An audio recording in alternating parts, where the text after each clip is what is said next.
మనం వైష్ణవ సదాచారంలో అనేక అంశాలు చెప్పుకున్నాం. ఇప్పుడు జపం గురించి చెప్పుకున్నాం క్రితం వారం. ఇప్పుడు 4 నిషేధాలు.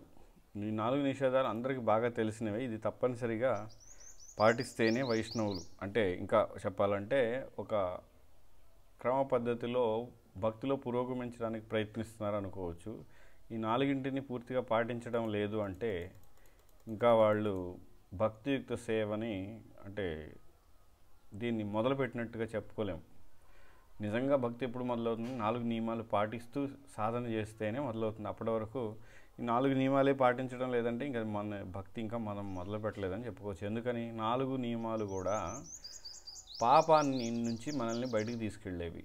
ముఖ్యంగా కలియుగంలో 4 రకాల పాపాలు ఏంటి? మాంసం, మద్యం, జూదం, వ్యభిచారం. మాంసంలో చేపలు, గుడ్లు ఇవన్నీ కూడా వస్తాయి. మద్యం అంటే ఏంటి? కేవలం బీరు, బ్రాందీ, విస్కీ, కళ్ళు కాదు, బాంగు అని, గంజాయి, కాఫీ, టీ, పొగాకు ఇవన్నీ కూడా మద్యంలోకి వస్తాయి. తర్వాత మాంసం, చేపలు, గుడ్లు. వాటితో పాటుగా ఇంకా భక్తిలో పురోగమించేవాళ్ళు అంటే ఉల్లి, వెల్లుల్లి కూడా వదిలేయాలి, తామసిక పదార్థాలు కూడా వదిలేయాలి. కొంతమంది అడుగుతుంటారు పుట్టగొడుగులు పెట్టొచ్చా అని. ప్రభుపాద ఒకసారి అంటే పుట్టగొడుగులు ఏం పెద్ద అపరాధం తప్పేం కాదు, కానీ సాధారణంగా అవి పెట్టం అని చెప్తారు. ఎందుకంటే అవి ఒక రకమైన అవి తామసిక రాజసిక పదార్థాలు, అవి సాత్వికమైన పదార్థం కాదు అది. తర్వాత వ్యభిచారం. ఈ వ్యభిచారం అనేది కూడా కేవలం భార్యాభర్తల మధ్య సంబంధం ఉండాలి, కానీ ఇంకే విధమైన లైంగిక సంబంధం అనేది ఇతరులతో ఉండకూడదు. జూదం అంటే స్టాక్ మార్కెట్లు, ఇప్పుడు షేర్లు, బిజినెస్ ఏవైతే ఉన్నాయో ఇవి కూడా జూదం లాంటిదే ఈ రోజుల్లో. ఎందుకంటే ఎప్పుడు ఎక్కడ అంటే మనం స్టాక్ మార్కెట్లో పెడతాం అంటే అక్కడ నిజంగా వ్యాపారం ఎవరు చేస్తున్నారో, ఎలా ఉందో, అది ఏం జరుగుతుందో తెలియకుండా మనం ఇక్కడ ఏం చేస్తుంటామంటే కూర్చొని కంప్యూటర్లో ఇందులోంచి తీసి అందులోకి వేస్తాం, అందులోంచి తీసి ఇందులోకి. ఇవన్నీ కూడా జూదం కోవకే చెందినవి ఇవన్నీ. లాటరీలు. నేనైతే ఒక భక్తుడిని చూశాను నా కళ్ళతోటి. ఒక భక్తుడిని నేను ఎలా చూశానంటే మాయాపూర్ తీసుకెళ్తే అక్కడ లాటరీ టికెట్లు కొన్న భక్తుడు ఉన్నాడు. నేను చూశాను నా కళ్ళతోటి. నేను తీసుకెళ్ళాం, నాకు తెలియదు అలా చేస్తాడని. అక్కడికి వెళ్ళి కూడా లాటరీ టికెట్లు కొనడం ఇవన్నీ చేస్తున్నారు అనమాట. అంటే ఈ వ్యసనాలు చాలా లోతుగా ఉంటాయి మన మనసులో. పైన ఉదాహరణకి మనం మాంసం వదిలేసినట్టే ఉండొచ్చు, కానీ ఎప్పుడైనా అవసరం దొరికితే, అవకాశం వస్తే మళ్ళీ మాంసం తినే అవకాశం ఉంది మనకి. ఎప్పుడు మనం దాని నుంచి బయటపడతామంటే తీవ్రంగా భక్తియుక్త సేవలో ఉండి నామంలో రుచి, నిష్ఠ ఇవన్నీ వస్తే తప్ప మళ్ళీ ఈ తప్పులు చేయకుండా ఉండగలం అనే నమ్మకం ఉండదన్నమాట. చేయొచ్చు ఎప్పుడైనా. అంతేకాదు చివరికి దీక్ష తీసుకున్న భక్తులు కూడా పతనమైన సందర్భాలు ఉన్నాయి. అంటే అందరూ పతనం అవుతారని కాదు, ఉంది. కాబట్టి ఎప్పుడు కూడా జాగ్రత్తగా ఉండాలి ఈ నియమాల పట్ల. అంతేగాని ఒకసారికి పర్లేదులే అని అనుకోవడానికి వీల్లేదు. ఇక భక్తులు ముఖ్యంగా వదిలేయాల్సినవి ఉన్నాయి. ఇవి కాకుండా 4 నియమాలు కాకుండా కొన్ని వదిలేయాల్సినవి ఉన్నాయి. ఏంటది? లౌకికమైన సినిమాలు లేదా సీరియళ్ళు, లౌకికంగా టీవీ షోలు ఇవన్నీ ఉంటాయి కదా, టీవీలో వస్తుంటాయి అవన్నీ. తర్వాత భక్తికి సంబంధం లేని చిత్రాలు, అంటే భక్తికి సంబంధించిన డ్రామాలు, నాటకాలు ఇట్లా కొన్ని భక్తులే రిలీజ్ చేస్తుంటారు కదా వీడియోలు, ఇట్లా అలాంటివి పర్లేదు.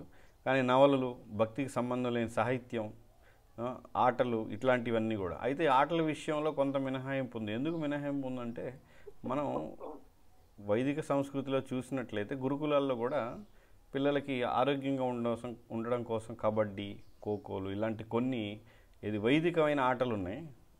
అవి నిషేధం కాదు. కానీ ఏదైతే మనల్ని ఒక పోటీ తత్వంలోకి తీసుకెళ్ళి గొడవలు, అహంకారాన్ని పెంచేటువంటి ఆటలు, మన ఆరోగ్యాన్ని పెంచేవి కాకుండా కేవలం మనలో అహంకారాన్ని పెంచేటువంటి ఆటలు, వీటన్నిటిని కూడా వదిలేయాలి. పై విషయాల్లోకి ఏదైతే ఇక్కడన్నీ మనం చెప్పుకున్నాం, ఇప్పుడు అన్నీ కూడా ఇవన్నీ ఏదైతే నిషేధం అని చెప్పాము, టీవీలు కానీ సీరియల్ ఇవన్నీ, ఈ విషయాలన్నీ ఏ ఒక్కదానికి మనం అవకాశం ఇచ్చినా మన మనస్సు మలినమైపోతుంది. అంటే మనస్సులో ఈ దురలవాట్లు, దుష్ట బుద్ధి, అహంకారం అనేటువంటి వస్తాయి ఇలాంటి సినిమాలు వీటన్నిటి వలన. ఇక భక్తుల సాంగత్యం చాలా వైష్ణవ సదాచారంలో కూడా ఎందుకు ఈ సదాచారం నేర్చుకుంటే భక్తుల సాంగత్యంలో ఎలా ఉండాలని అనేదే ఇక్కడ సదాచారం. కేవలం మనం ఒంటరిగా ఉన్నప్పుడు సదాచారం ఏమీ లేదు అక్కడ. కానీ ఎప్పుడైతే మనం మందిరానికి వెళ్తామో, భక్తులతో ఉంటామో, అదే సదాచారం. మరి సాంగత్యం చాలా ముఖ్యమైనది. మరి సాంగత్యంలో వైష్ణవ సదాచారం ఏమిటి అంటే ముఖ్యంగా మనకంటే సాంగత్యం ఎలా ఉండాలి? ఎప్పుడు కూడా మనకంటే ఉన్నత స్థాయి భక్తులతోటి మనం కలుస్తూ ఉండాలి. వాళ్ళ సాంగత్యాన్ని తీసుకోవడానికి మనం తపిస్తూ ఉండాలి. అంతేగాని తోటి వాళ్ళతో ఉండొచ్చు, సాధన చేస్తూ ఉండొచ్చు. కానీ మనం ఉన్నతమైన వాళ్ళని కలవకుండా ఎప్పుడు మనతో సమానంగా ఉన్నటువంటి వాళ్ళతోనే ఎక్కువ కాలం ఉంటే పతనం చెందే అవకాశం ఎక్కువ. కాబట్టి ఉన్నతమైన వాళ్ళని కలవాలి. ఇంకా సాంగత్యం ఏమిటంటే వాళ్ళతో కలిసి ప్రసాదం తీసుకోవడం, వాళ్ళతో కలిసి సరదాగా మాట్లాడి వచ్చేయడం ముఖ్యం కాదు. ఆ సాంగత్యం అంటే వాళ్ళ నుండి మనం శ్రవణం చేయాలి. ముఖ్యంగా ఉన్నత భక్తుల నుండి ఆ శ్రవణంలో కూడా మనకు కొన్ని ఉపదేశాలు ఉండాలి ప్రత్యేకంగా సాంగత్యం ద్వారా. అంటే ఏంటి? ఉదాహరణకి నేను జపం సరిగ్గా చేయట్లేదు, నా జపం బాగుపడడానికి ఉన్నతమైన భక్తుడు నాకు ఏదైనా చెప్పాలి. ఆ విధంగా మనం ఆయన్ని అడగాలి, అది తెలుసుకోవాలి, అది చెప్పిన దాన్ని ఆచరించాలి. ఇది సాంగత్యం అంటే. నిజమైన సాంగత్యం అంటే ఉన్నత భక్తుల నుండి శ్రవణం చేసి ఆ శ్రవణం చేసిన దాన్ని ఆచరిస్తే, ఎప్పుడైతే మనం ఆచరిస్తామో అప్పుడు నిజమైన సాంగత్యం మనం తీసుకున్నాం. అలా కాకుండా ఊరికే వెళ్ళి కలిసి రావడం, సరదాగా తిరగడం ఎక్కువ మంది చేస్తుంటారు, నేను చూస్తుంటాను. ఎక్కడ యాత్ర అంటే ఆడికి వెళ్ళిపోతారు, అందరితో కలుస్తారు, కీర్తన చేస్తారు, ప్రసాదం తీసుకుంటారు. కానీ వాళ్ళలో ఎటువంటి పురోగతి అంటే 20 ఏళ్ల క్రితం ఎలా ఉన్నాడు ఇప్పుడు కూడా అలాగే ఉంటాడు అంటే మారడు. అంటే పురోగతి లేదు అని అర్థం. కానీ ప్రస్తుత పరిస్థితులు ఏమంటున్నారు? అందరూ సాంగత్యం సాంగత్యం అంటున్నారు. ఏంటి? కలిసి యాత్రకు వెళ్ళడం, కలిసి ప్రసాదం, కలిసి కీర్తన తీసుకుంటేనే చేస్తేనే సాంగత్యం అంటే అది కూడా సాంగత్యమే కాదని మనను. కానీ అది ఉన్నతమైనది, అసలైన సాంగత్యం కాదు. అసలైనది ఏంటంటే ఉన్నత భక్తుల నుంచి వినడం, దాన్ని మనం ఆచరించడం. ఇది నిజమైన సాంగత్యం. అదే సాంగత్యం పరిపూర్ణత చెందినటప్పుడు. లేదంటే ఊరికి కలిసి తిరగడం, కలిసి ప్రసాదం, కలిసి యాత్రలు చేయడం అనేది దానివలన ఏంటంటే మనలో రజోగుణ తమో గుణాలు తొలగిపోవు. చైతన్య మహాప్రభు చెప్తున్నాడు అభక్తులతో సాంగత్యం ఎలా ఉండాలి. అసత్సంగీర త్యాగ ఏ వైష్ణవాచార్ అంటే అసత్సంగ త్యాగం, అసత్సంగాన్ని వదిలేయడమే ప్రధానమైన ఆచరణ. అంటే ఎవరికి? భక్తులకి. అంటే భక్తుడు నిజంగా చెప్పాలంటే ఒక భక్తుడిని బాగా అంటే భక్తిలో పురోగమిస్తున్నాడు, నిష్టగా ఉన్నాడు, లేదా భక్తి పట్ల చాలా గంభీరంగా ఉన్నాడని తెలుసుకోవాలంటే ఒకటే, అతను ఎంతమంది అసత్సంగం అంటే అభక్తులతో ఎంతగా దూరంగా ఉంటే అతను అంతగా భక్తిలో పురోగమించడానికి గంభీరంగా ప్రయత్నిస్తున్నాడు అని మనం అర్థం చేసుకోవచ్చు. ఇంకా ఇందులో కూడా అభక్తుల్లో కూడా ముఖ్యంగా అంటే భక్తులు కాని వాళ్ళు, అదే సమయంలో ఇంకా స్త్రీలోలురైన వాళ్ళతోటి కూడా చాలా జాగ్రత్తగా ఉండాలి. స్త్రీలోలుతోటి మనం ఎలాగో స్త్రీలోలత్వం భక్తుడికి ఉండకూడదు, దాంతోపాటుగా స్త్రీలోలుడైనటువంటి వ్యక్తితో కూడా మనకి సాంగత్యం ఉండకూడదు. ఆ సాంగత్యం వలన కూడా మనలో కూడా స్త్రీలోలత్వం పెరిగిపోతుంది, స్త్రీల పట్ల ఆసక్తి. కేవలం స్త్రీలోలత్వమే కాదు, ఈ 4 నియమాలు ఏదైతే మనం చెప్పుకున్నాం, మాంసం, మద్యం, జూదం, వ్యభిచారం, వీటికి బానిసైన ఏ వ్యక్తితో కూడా మనం సన్నిహితంగా ఉండడం, ఎప్పుడూ కలవడం అనేది చేస్తే ఆ అలవాట్లు మనకు కూడా వచ్చే అవకాశం చాలా ఎక్కువగా ఉంటుంది. ఎందుకంటే ముఖ్యంగా కలియుగంలో పతనం అవడానికి అవకాశం ఎక్కువ, కానీ పురోగమించడానికి, భక్తులు ముందుకెళ్ళడానికి అవకాశం చాలా తక్కువ. ఇక ఈ స్త్రీలోలత్వం కలిగిన వాళ్ళతో సాంగత్యం, భక్తుడు కాని అభక్తుడితో సాంగత్యం ఎలాంటిదంటే పెద్ద పంజరం చుట్టూ పెట్టుకొని అందులో కూర్చోవడం మంచిదంట. ఏంటి? వీళ్ళ సాంగత్యం కంటే ఒక పెద్ద పంజరం వేసుకొని పంజరం లోపల కూర్చుంటే మంచిదంట వీళ్ళతో ఉండే కంటే. ఎందుకని? పంజరంలో ఉంటే మన ఎవరి సాంగత్యం ఉండదు, మనం ఒక్కడే ఉంటాం. కానీ వాళ్ళతో ఉంటే మన మనసు కలుషితం అయింది. పంజరంలో ఉంటే మన మనసు ఎలా ఉందో అలాగే కొనసాగుద్ది, కనీసం కలుషితం అయితే అవ్వదు. కాబట్టి ఇది చైతన్య మహాప్రభు చెప్తున్నారు, ఇది అభక్తుల సాంగత్యం గురించి. ఇంకా శాస్త్రాలు చదవడం గురించి ఏమిటి? పఠనం ఖచ్చితంగా ఇది చాలా ముఖ్యమైనది వైష్ణవ సదాచారంలో. ఖచ్చితంగా సదాచారం అంటే ఏంటి? మంచి ఆచారం. ఏమిటి మంచి ఆచారం అంటే కనీసం భక్తుడిలో ఉండవలసిన కనీస లక్షణాలు ఏంటంటే బ్రహ్మముహూర్తం నిద్రలేగడం, మంగళారతి, జపం, ప్రసాదం, భగవద్గీత భాగవత శ్రవణం, వైష్ణవులకు సేవ చేయడం, దాంతోపాటుగా ఆచార్యులు ఇచ్చినటువంటి గ్రంథాలని చదవడం. లేదా చదవడం మనకు చేత కాదనుకోండి, వినాలి కనీసం. కానీ చాలామంది నేను చూస్తుంటాను 16 మాలలు చేస్తారు, ప్రసాదం అని ఏదో ప్రసాదం మాత్రం తీసుకుంటారు, ఏకాదశి అంతే అయిపోయింది. ఇక మిగతావి మంగళారతి లేకపోవడం కానీ, పఠనం చేయడం కానీ, ప్రతిరోజు నిర్దిష్టంగా మనం ఏం చేస్తుంటామంటే ప్రతిరోజు నిర్దిష్టమైన సమయం తినడానికి ఇస్తాం, నిర్దిష్టమైన సమయం నిద్రపోవడానికి ఇస్తాం, నిర్దిష్టమైన సమయం స్నానానికి ఇస్తాం. అంటే శరీరం కోసమే ఇవన్నీ. స్నానం, తినడం, నిద్రపోవడం ఇవన్నీ శరీరానికి. కానీ ఆత్మ ఉద్ధరణ కోసం నిర్దిష్టమైన సమయం ఉండదు చాలామంది జీవితంలో. ఎవరు దీక్ష తీసుకున్న భక్తులు కూడా నేను చూస్తూ ఉంటాను. చదవడానికి వాళ్ళకి టైం లేదు. ఎక్కడుంది టైం అంటారు. కానీ ఖచ్చితంగా చదవాలి. ప్రభుపాద మరీ చెప్తూ ఉండేవాళ్ళు ఏంటంటే, పుస్తకాలు మీరు కేవలం వితరణ చేయడం, పంచడం మాత్రం కాదు, అది మీరు చదవడం కోసం కూడా నేను రాశానని చెప్తూ ఉండేవాళ్ళు ప్రభుపాద అప్పట్లో. ఇంకా ఈ గ్రంథాల విషయంలో ఇతర నవళ్ళు కానీ ఇతర పుస్తకాలు, ముఖ్యంగా చాలామంది పొద్దున్నే ఊళ్ళో జరిగే భాగవతం చదవడానికి సిద్ధపడతారు. అంటే ఏంటి? News paper. అంటే మనకి న్యూస్ పేపర్ చదవడానికి ఉన్నంత శ్రద్ధ మన గ్రంథాలు కూడా చదవాలి. చాలామంది భక్తులు కూడా అలా చేస్తుంటారు. న్యూస్ పేపర్ అంటే కేవలం న్యూస్ పేపరే కాదు, వాట్సాప్లో వచ్చే మెసేజ్లు చదవడం, వాట్సాప్లో లేదా ఫేస్బుక్లో వాళ్ళ స్టేటస్లు చూడడం, వాళ్ళు ఏం చేశారు, ఇదంతా కూడా ఏమిటి? ఇదంతా కూడా గ్రామ్య కథ, ఇదంతా కూడా ప్రజల్ప. అంటే దానికి సమయం ఇస్తున్నాం కానీ నిజంగా శాస్త్రం చదవడానికి మనం సమయం ఇవ్వడం లేదు. కాబట్టి ఇతర పుస్తకాలను చదవకూడదు. ఇంకా మన సంప్రదాయంలోనే ఆచార్యుల పుస్తకాలు ఇవన్నీ చదవాలంటే మనం శిక్షణ గురువు లేదా దీక్షా గురువు వాళ్ళ యొక్క అనుమతితోటి, వాళ్ళ యొక్క పర్యవేక్షణలో చదవడం అవసరం. అంతేకాకుండా మాయావాదుల గ్రంథాలు లేదా ఇతర సంప్రదాయాల గ్రంథాలు కూడా మన ఉన్నతమైన భక్తుల ఆధ్వర్యంలో వాళ్ళ యొక్క మార్గనిర్దేశకత్వంలో చదవడం మంచిది. ఇంకా దీంతోపాటు ఎవరైతే చదివే వీలు లేని వాళ్ళు ఉంటారో వాళ్ళు ప్రభుపాద ప్రవచనాలు తెలుగులో ఉన్నాయి. వాళ్ళు దీక్షా గురువు ఇచ్చినటువంటి వాళ్ళు లేదా శిక్షణ ఇచ్చేటువంటి శిక్షా గురువు అంటే బ్రహ్మచారులు కానీ గృహస్థులు కానీ వాళ్ళ యొక్క ప్రవచనాలు, వాళ్ళ క్యాసెట్లు కానీ లేదా రికార్డింగ్స్ కానీ వినొచ్చు. ఇక భక్తియుక్త సేవ ఎలా ఉండాలి అంటే ఇదే ప్రధానం. మనకి శ్రీల ప్రభుపాద డివోషన్ అని అనలేదు, డివోషనల్ సర్వీస్ అన్నారు. అంటే ఏంటి? సేవ. కాబట్టి మనం కృష్ణ చైతన్యం అంటే సేవ ప్రధానం. ఏవిది సేవ అంటే ఏంటి? ఇక్కడ సేవ అంటే కేవలం పాత్రలు గడవడం ఇవేనా అంటే కాదు, అన్నీ సేవలే. జపం చేయడం సేవే, వంట చేయడం సేవే, కీర్తన చేయడం సేవే, ప్రచారం చేయడం సేవే. కాబట్టి ఎప్పుడు కూడా సేవాభావం అనేది చాలా ముఖ్యం. ఈ సేవాభావం ఎలా ఉండాలంటే ముఖ్యంగా మన యొక్క ఆధ్యాత్మిక గురువు, చాలామంది ఆధ్యాత్మిక గురువు అనగానే దీక్షా గురువు అనుకుంటారు. అలా కాదు. ఆధ్యాత్మిక గురువు అంటే శిక్షా గురువు, దీక్షా గురువు, అందరూ ఎవరైతే మనల్ని భక్తిలో ప్రోత్సహిస్తున్నారో వాళ్ళందరూ గురువులే. కాబట్టి వాళ్ళ యొక్క వాళ్ళని సంతోషపెట్టడం అనేది చాలా ముఖ్యం అన్నమాట. అంటే ఆ విధంగా ఉండాలి మన యొక్క సేవ. ఇక ఇంకొక ముఖ్యమైనది ఏమిటంటే విగ్రహారాధన. మరి విగ్రహారాధనలో మనం అందరం చాలామంది ఇప్పుడు ఇస్కాన్లోనే కాదు, గౌడీ సంప్రదాయంలో చాలామంది ట్రెండ్ ఏంటంటే లడ్డు గోపాలను తెస్తున్నారు. అసలు ఈ లడ్డు గోపాలు మన గౌడీ సంప్రదాయంలో లేనే లేదు. ఆ లడ్డు గోపాలు వదిలేస్తే గౌరనితాయి అంటున్నారు. కొంతమంది సెంటిమెంటల్గా జగన్నాథ్ విగ్రహాలు తెచ్చుకుంటున్నారు. ఎవరింటికి తెచ్చుకుంటున్నారు ఈ విగ్రహాలు? ఆధ్యాత్మిక గురువు చెప్పారా? శిక్షా గురువు చెప్పారా? వాళ్ళు మీకు ఆదేశించారా? లేదు, వాళ్ళకి నచ్చింది తెచ్చుకుంటున్నారు. అలాంటిది ఆ సేవ వలన అపరాధాలు ఎక్కువ అవుతాయి అలా తెచ్చుకుంటే, విగ్రహాలు ఎవరికి ఇష్టం వచ్చినట్టు వాళ్ళు తెచ్చుకుంటే. ఎందుకంటే విగ్రహారాధనకి బ్రాహ్మణ దీక్ష ఉండాలి, కొన్ని నియమాలు ఉంటాయి, పద్ధతులు ఉంటాయి, శుచి మూచి అనేది చాలా జాగ్రత్తగా ఉండాలి. విగ్రహారాధన అంటే నేరుగా భగవంతుడే వచ్చాడని అర్థం. మన దగ్గరికి మనం భగవంతుడికి సేవ చేస్తున్నామని అర్థం. ఆ సేవ నేరుగా చేయడానికి మనలో ఎంత నిష్ఠ, శుచి, శుభ్రత ఇవన్నీ తెలిసి ఉండాలి, ఎంత పద్ధతి ఉండాలి మనలో. అంతేకాకుండా విగ్రహారాధన విధి విధానాలు తెలిసి ఉండాలి. ఇప్పుడే ముందలే చెప్పుకున్నాం ఏమని, చాలామంది గ్రంథాలు చదవడానికే ఇష్టపడడం లేదు. ఎవరైతే పుస్తకాలు చదవని వాళ్ళు చాలామంది నేను చూస్తాను, వాళ్ళు పుస్తకాలు చదవరు కానీ విగ్రహాలు ఉంటాయి వాళ్ళ ఇంట్లో.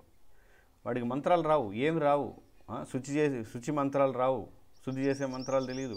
ఆ శుద్ధి చేయడానికి ముద్రలు ఉంటాయి, అంటే చేతులతోటి రకరకాల ముద్రలు ఉంటాయి, అవి తెలియదు, ఏమి తెలియదు, విగ్రహాలు తెచ్చేస్తారు. అదేమంటే మాకు బాగా నచ్చాడు, ఇష్టం, ఆ ప్రభు ఇచ్చాడు, అక్కడికి వెళ్తే మాకు ఉత్సాహం వచ్చింది, వాళ్ళని చూసి మేము చేయాలనుకున్నాం సేవ, ఈ విధంగా రకరకాలుగా చెప్తారు. కానీ విగ్రహారాధన చేయొచ్చు, చేయొద్దని కాదు, కానీ అది పద్ధతిగా ఉండాలి, ఒక మందిరంలో ఉండాలి, చాలా నిష్టగా ఉండాలి.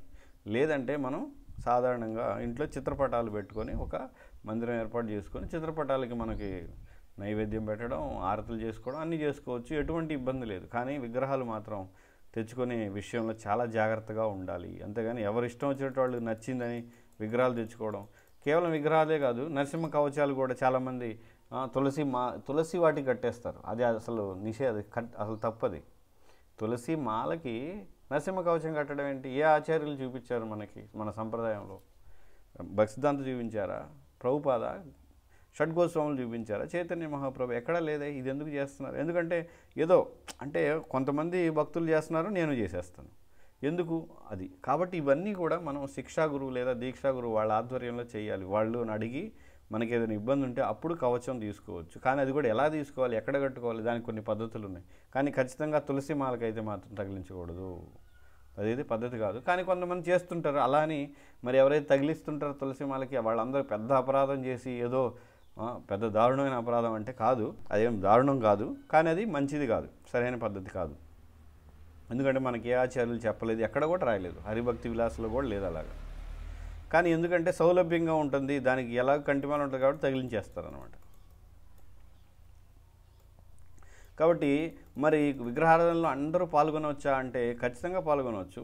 ఏదైతే మందిరంలో ఆరతులు అభిషేకాలు జరుగుతున్నప్పుడు మనం అనేక సేవలు చేయొచ్చు. మందిరంలో ఆరతి చేయడానికి కావాల్సిన అంటే ఆరతి సామాన్ని ఏదైతే ఉందో అవన్నీ కూడా శుభ్రం చేయడం, దాన్ని సిద్ధం చేయడం. తులసి పూజ అందరూ చేసుకోవచ్చు. ప్రతి ఇంట్లో తులసి మాతని తులసిదేవిని పెట్టుకోవచ్చు, అందరూ సేవ చేయొచ్చు, దానికి ఎటువంటి ఇబ్బంది లేదు. తులసి పెట్టుకోకూడదు అనేది ఏం లేదు. కాబట్టి విగ్రహాలకి వేసేటువంటి బట్టలు, పూలమాలలు వాటిలో చాలా శ్రద్ధ వహించడం, శుచిత్వాన్ని పాటించడం. మనం ముందరే చెప్పుకున్నాం, వంట విషయంలో కూడా చాలా శుచిత్వం ఉండాలి. ఖచ్చితంగా తలకి మాతాజీలు అయితే తలకి ఏదైనా గుడ్డ కట్టుకోవాలి, బంధించాలి, అంతేగాని ఊరికి గుడ్డ వేసి ఉంచుకోకూడదు. అది మనం ఎన్నోసార్లు చెప్పుకున్నాం. కాబట్టి అదే విషయాలు విగ్రహారాధనలో కూడా ఉంటాయి. ఏదైతే వంట చేసేటప్పుడు వంట సందర్భంలో అంటే నైవేద్యం సిద్ధం చేసేవి ఉన్నాయో అటువంటి విగ్రహారాధన కూడా. అందుకే మనం అక్కడే చెప్పుకున్నాం, ఏంటి, వంటగది లేదా మందిరం రెండు ఒకదానికొకటి సంబంధం కలిగి ఉన్నాయి, రెండు వేరువేరుగా చూడకూడదు. ఇక తర్వాత వైష్ణవ సదాచారంలో తపస్సు చాలా ముఖ్యమైనది, కానీ ఎవరూ చెయ్యండి. చాలా ముఖ్యమైనది ఏంటంటే మన ఆధ్యాత్మిక జీవితంలో తపస్సు. ఎందుకని మనకి శ్రీమద్ భాగవతంలో చూస్తే బ్రహ్మకి కూడా మొట్టమొదట వినపడిన పదం తప అనే పదం. అంటే అర్థం ఏంటి, మనిషిగా పుట్టిన ప్రతి ఒక్కడు ఖచ్చితంగా మొదటి జీవితంలో మనకి తెలియగానే, ఊహ తెలియగానే, ప్రపంచం గురించి తెలియగానే మనం చేయవలసిన తపస్సు. కానీ మనం ఏంటంటే కలియుగ జీవులు మనం అందరం కూడా తపస్సుని ఏ విధంగా ఎగకూడదాం, ఏ విధంగా చేయకుండా తప్పించుకుందాం, సులభంగా ఏ విధంగా జపం పూర్తి చేయొచ్చు. కాబట్టే ఈ తపస్సు లక్షణం లేకపోవడం వలనే మనం చదవం, మన శుచిత్వం ఇవన్నీ పాటించాం. కానీ మనం పెద్ద మహాభక్తులుగా చూపించుకోవడానికి విగ్రహాలు తెచ్చేసుకొని ఇంట్లో పెట్టేసుకుంటాం, ఎవరిని అడగం, ఎవరి ఆధ్వర్యంలో ఈ విగ్రహారాధన చెయ్యం, మనకి నచ్చినట్లుగా మనం చేస్తూ ఉంటాం. కాబట్టి ఈ తపస్సు అనేది చాలా ముఖ్యం. తపస్సు అంటే ఏమిటంటే కష్టాన్ని స్వీకరించడం, ఏంటి, ఉన్నతమైన లక్ష్యం కోసం కష్టపడడం. ఏమిటది ఉన్నతమైన లక్ష్యం కోసం ఎలా కష్టపడాలి? ఉదయాన్నే నిద్ర లేకపోవడం ఎవరికి ఇష్టం ఉండదు, కానీ తపస్సు నిద్ర లేగవాలి. బ్రహ్మముహూర్తంలో లేచి సన్నిటి స్నానం, ఏదో ఒక నీరు మీకు అనుకూలతని బట్టి చేయొచ్చు స్నానం. ఇతరులతో అభక్తులతో సాంగత్యం వదిలేయడం, కానీ మనకు అదే ఇష్టం. ఎందుకని? గ్రామ్య కథ, అవసరం లేని ప్రజల్ప చెత్త మాటలు, దేశంలో జరుగుతుందన్నీ చర్చించి సమయం వృధా చేయడం. ఇంకా తపస్సు ఏంటంటే వీలైన తక్కువ వస్తువులు, భౌతికమైన వస్తువులు. మనకేంటి, కొంతమంది కారు ఉండాలి, బైక్ ఉండాలి, తర్వాత రెండో కారు ఉండాలి, ఇంకో మంచి కారు ఉండాలి, బైక్ ఉండాలి, స్కూటీ ఉండాలి, అది ఉండాలి, ఇది ఉండాలి, ఇంట్లో ఫ్రిడ్జ్ ఉండాలి. ఇలా భౌతికమైన వస్తువుల్ని, సదుపాయాల గురించి ఎక్కువగా ఆలోచించడం కూడా మంచిది కాదు. అది తపస్సు కాదు, అది ఇంద్రియ భోగం అవుతుంది. ఇంకా తపస్సులు ఏముంటున్నాయి? ఆచార్యుల ఆవిర్భావ తిరోభావాల్లో ఉపవాసం, ఏకాదశి, అదేవిధంగా గౌర పూర్ణిమ, జన్మాష్టమి లాంటి పర్వదినాల్లో ఉపవాసాలు ఉండడం. ఆ ఉపవాసాల్లో కూడా తపస్సు చాలా తీవ్రంగా చేసేవాళ్ళు ఉంటారు. ఎలా అంటే ఉదాహరణకి నిర్జల చేసేవాళ్ళు ఉంటారు ప్రతి ఏకాదశి, కేవలం పళ్ళు పాలతో ఉండేవాళ్ళు. కానీ చాలామంది ఏంటంటే విపరీతంగా వండేసి ఏకాదశి రోజు కూడా ఇది అంటే సగ్గుబియ్యంతో సాబుదానా, సగ్గుబియ్యం వడ, సగ్గుబియ్యంతో స్వీటు, ఇంకా రకరకాలుగా వండేసి ఇలా కూడా. అంటే ఏ రోజైతే మనం తపస్సు చేయాలో ఆ రోజే ఎక్కువగా భోగం చేసేది కూడా నేను చూస్తున్నాను. అంటే అందరూ ప్రతి భక్తుడు ఇలా చేస్తున్నాడు అని అనడం లేదు, చేస్తున్నారని. కానీ చాలా చోట్ల నేను ఇది గమనించాను, అది నేను చెప్తుంది. కాబట్టి తపస్సు చేయడానికి మనం సిద్ధంగా ఉండాలి. ఎందుకు తపస్సు అంటే మనకి కృష్ణుడి పట్ల ఆకర్షణ, నామం పట్ల రుచి, ఇవన్నీ పెరగడం కోసం. ఈ దేహాత్మ భావన అనేది తగ్గాలంటే ఈ తపస్సు చాలా అవసరం. ఇక ఏకాదశి రోజు ఏంటి, చాలామంది అడుగుతారు ఏం తినొచ్చు ఏం తినకూడదని. ఈ ధాన్యాలు కానీ పప్పులు కానీ ఏవి తినకూడదు. ఈ చివరికి చిక్కుడుకాయ కూర, అదేవిధంగా బఠానీలు, పప్పులు, ధాన్యాలు, ఆవాలు, అదేవిధంగా నువ్వులు, గోధుమలు, ఆవాల నూనె, సోయాబీన్స్, ఇటువంటివన్నీ ఏవి కూడా ఉండకూడదు. మొక్కజొన్న అవన్నీ తినకూడదు అన్నమాట. కానీ మనం ఏం చేస్తుంటాం, చెప్పాను కదా మొదట్లోనే, తపస్సుని ఏ విధంగా తప్పించుకుందాం.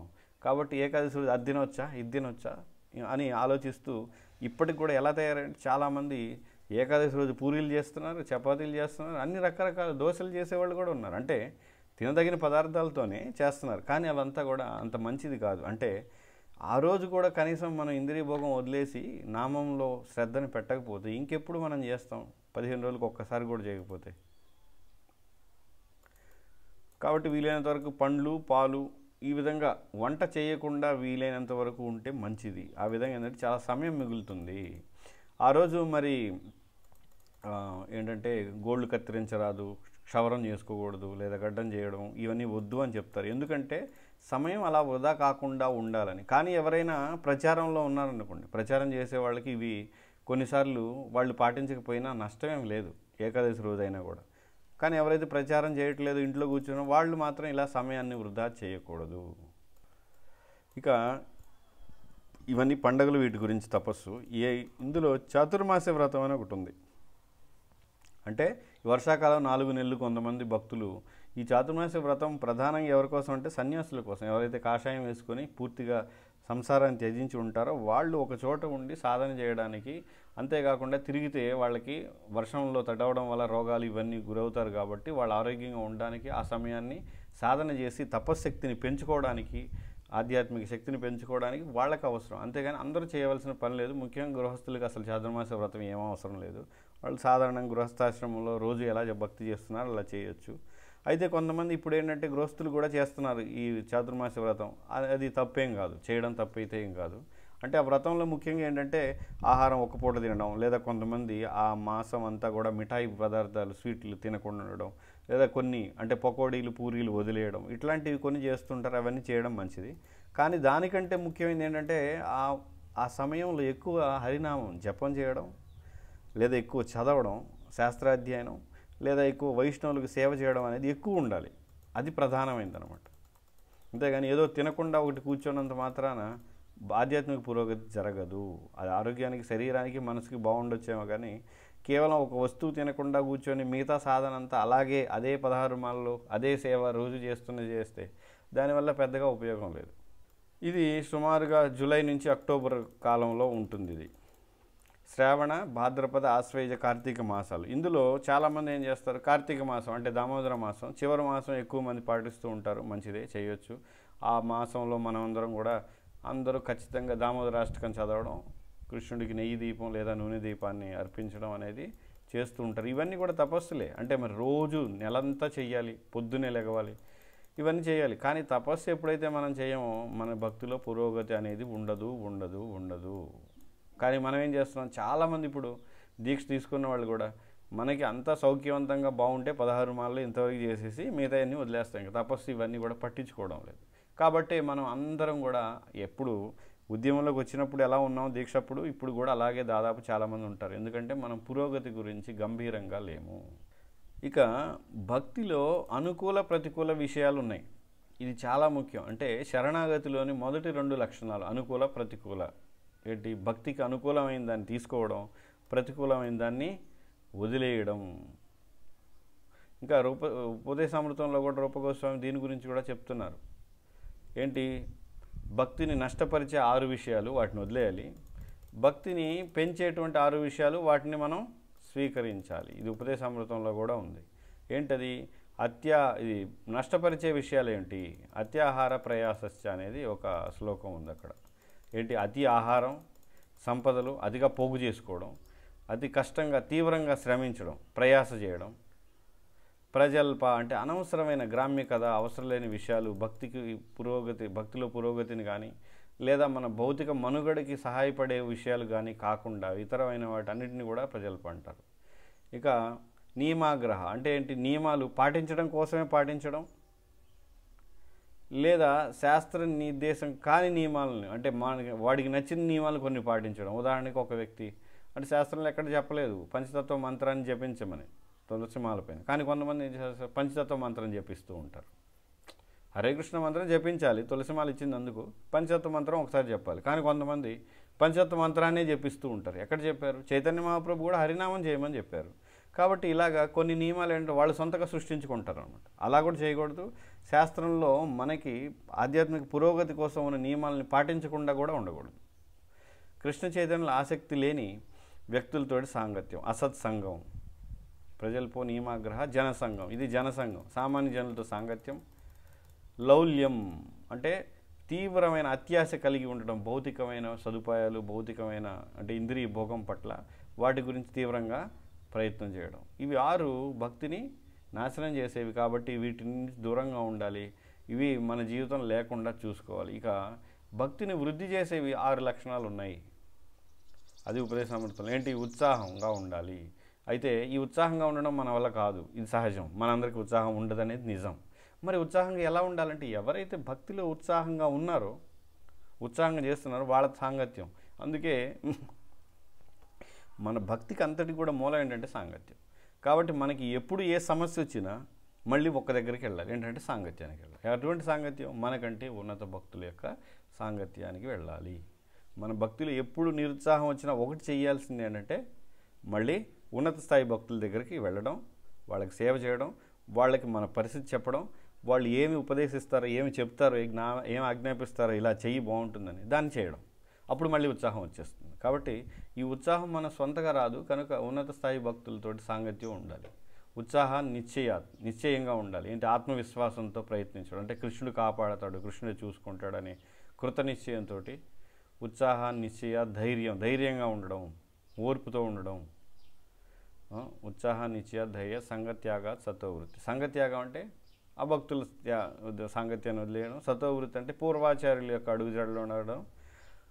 ఈ విధంగా ఈ 6 లక్షణాలు, వీటి వల్ల ఏంటి? మన భక్తి పురోగతి అనేది సాధించగలం భక్తిలో. ఇక బ్రాహ్మణ దీక్ష తీసుకున్నవారు ఖచ్చితంగా ఏం చేయాలి? ముఖ్యంగా 3 పూట్ల గాయత్రి మంత్రాన్ని తప్పనిసరిగా జపించాలి. బ్రాహ్మణ దీక్ష తీసుకోవడం వల్ల విగ్రహారాధనకు వాళ్ళు అర్హులవుతారు.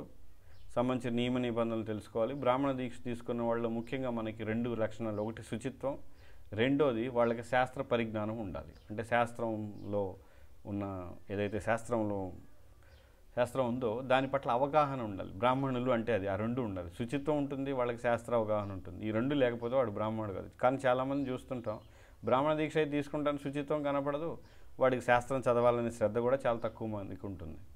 కాబట్టి అది ఏంటంటే కొన్నిసార్లు కేవలం విగ్రహారాధన కోసం కొంతమందికి బ్రాహ్మణ దీక్ష ఇస్తుంటారు. కానీ నిజానికి వైదిక సంస్కృతిలో ఏదైతే బ్రాహ్మణులు ఉన్నారో వాళ్ళతో సరిపడా వీళ్ళు ఉండరు. ముఖ్యంగా శాస్త్ర అవగాహన ఇవన్నీ ఉండవు. అంతేకాకుండా శుచిత్వం కూడా వాళ్ళు ఉండరు. కేవలం విగ్రహారాధన కోసం ఎవరో దీక్ష ఇప్పించారు కాబట్టి తీసేసుకొని విగ్రహారాధన చేస్తూ ఉంటారు. అది కూడా సక్రమంగా చేయరు.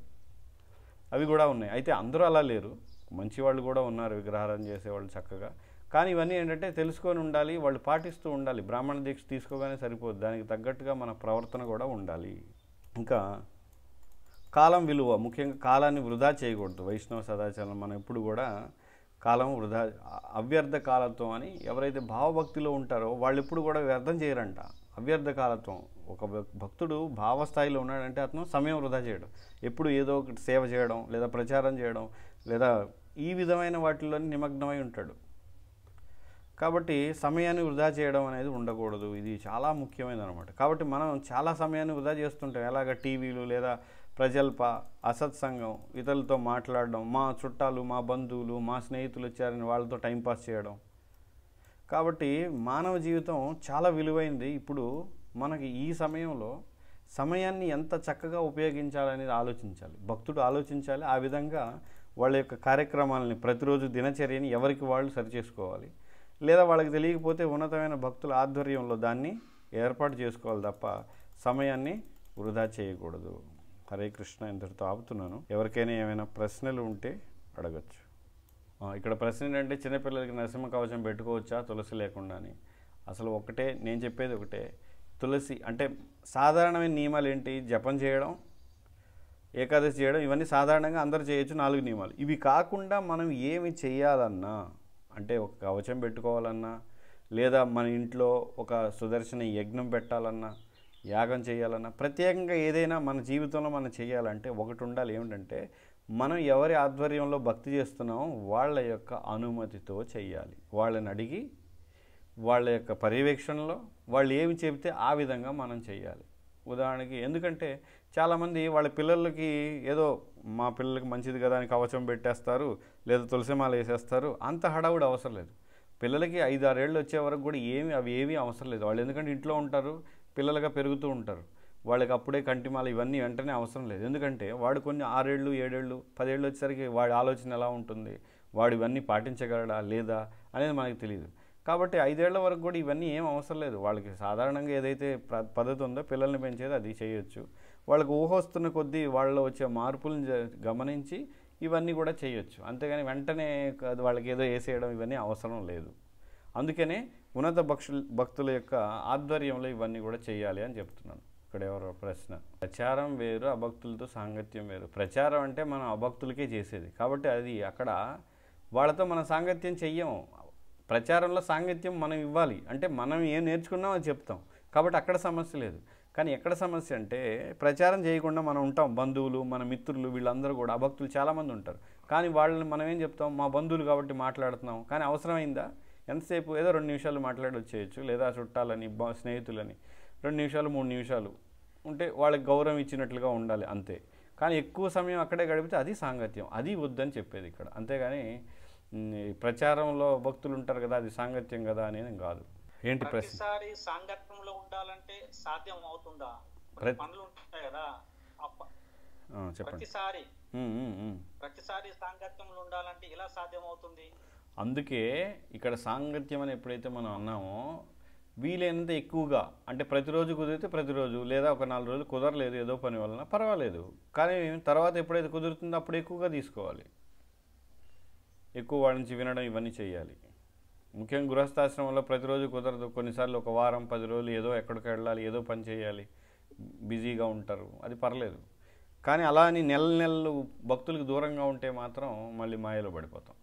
కొందరు ఇప్పుడు మామూలుగా అంటే భక్తులతో ఉండేది కాకుండా ఈ జనంలో ఉంటూ కొందరు ఏమంటారంటే సాంగత్యం ఎక్కువ ఉంటే వాళ్ళ మాయలో పడిపోతారన్న ఒక భావన ప్రజలలో ఉంది. అది ఎంతవరకు నిజం అబద్ధం?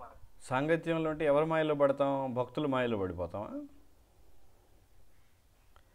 లేదా మోసగాళ్ళ చేతిలో ఉండి మోసగాళ్ళ చేతిలో మనం మాయలో పడకూడదు. మోసగాళ్ళు ఏం చేస్తారు, మన దగ్గర ఉన్న డబ్బుని అన్నిటిని లాగేసుకుంటారు. వాళ్ళ మాయలో పడితే నష్టం. కానీ నిజమైన భక్తుల యొక్క మాయలో పడడం అవసరం. అంటే నిజమైన భక్తుల దగ్గర ఎటువంటిది ఉంటుందంటే యోగమాయ. ఆ మాయలో ఉండడం వల్ల మనం ఎక్కువ కీర్తన, ఎక్కువ భక్తి, ఎక్కువ ప్రసాదం వీటిలో ఉంటాం. నిజమైన భక్తులు లేదా భగవంతుడి దగ్గర ఉంటే యోగమాయలో ఉంటాం. కానీ మోసగాళ్ళ దగ్గర ఉంటే మహామాయలో ఉండి డబ్బు, సమయం అన్నీ కూడా పోగొట్టుకుంటాం.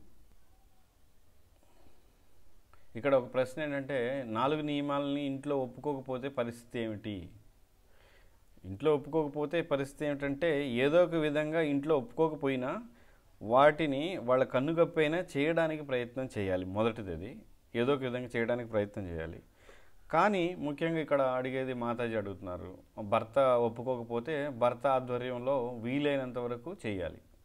ఇంకా భర్తను ఎదిరించి చేయలేరు కాబట్టి ఈ జన్మకి ఇంతే అని అంతవరకే చేయాలి. కానీ మీరు నిజాయితీ కలిగి ఉండి చేయడానికి ప్రయత్నిస్తే మాత్రం కృష్ణుడు దాన్ని చూసి మీకు అవకాశం అనేది ఏదో ఒక సమయంలో ఇస్తాడు పూర్తిగా చేయడానికి. ఇప్పుడు కాకపోయినా మరు జన్మలైనా జరుగుతుంది. కానీ మనకి వీలైనంతగా మనం చేయడానికి ప్రయత్నం చేయాలి. సరే అయితే శ్రీ చైతన్య మహాప్రభుకి జై, శ్రీల ప్రభుపాదకి జై.